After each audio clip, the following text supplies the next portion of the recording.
We've come up with 4 steps to be more effective at having tough conversations with children. So step 1, we're describing the concerning situation or behavior. And now this means that we are very specific about what the behavior and situation is. This means we keep out our judgment. So we're not coming in and saying, well, when you were being a bad kid over there, that's not very specific. We need to be very specific about what it is. So we can say, when you went and picked up that toy and threw it at your sibling, right? That is describing the behavior and the situation. Keep judgment out, just describe what happened. Step 2, we want to go in being curious. So we're going to be using our ORs in step 2, our open-ended questions, our affirmations, our reflections, and summaries. We want to go in and understand their perspective. Be curious. Ask what's going on. Find out what their perspective is before you ever tell them what they should or shouldn't be doing. We're just trying to find out what's going on.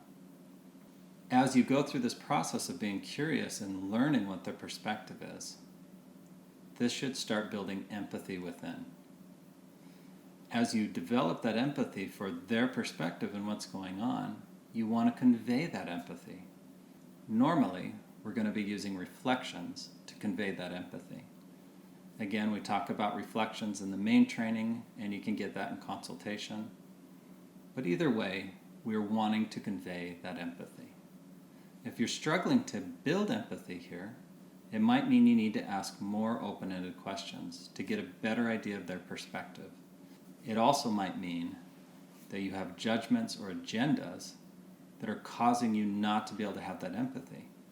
So you might need to remove your judgments and agenda so that you can actually have empathy for their situation, their position, and what's going on.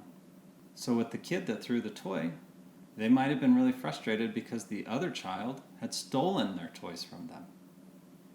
So we can have empathy on feeling that anger and frustration when someone takes something of ours.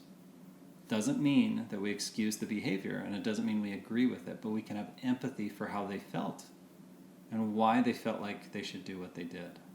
As we move into step 3, hopefully we feel empathy and hopefully we've conveyed the empathy.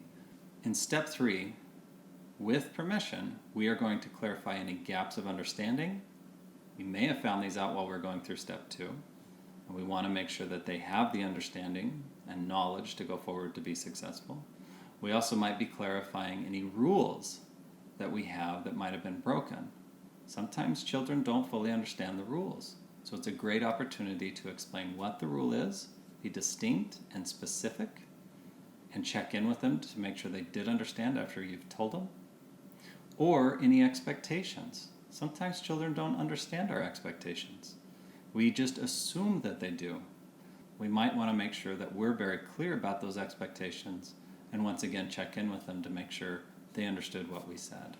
So in step 3, we made sure that the why was understood, that expectations, rules, or any gaps of understanding have been clarified. So we know where we're headed.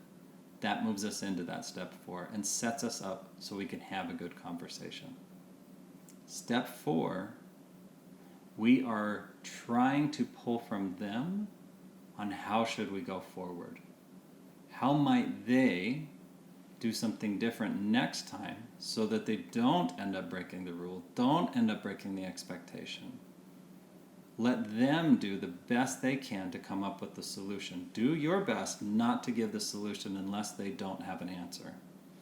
Because if it comes from them on what to do, or how to do it, or how to go about it, they're more likely to actually take action with their plan versus you giving your plan.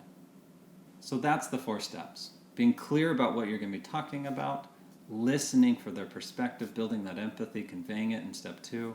Step 3, explaining the why so they're clear about where we're trying to go to.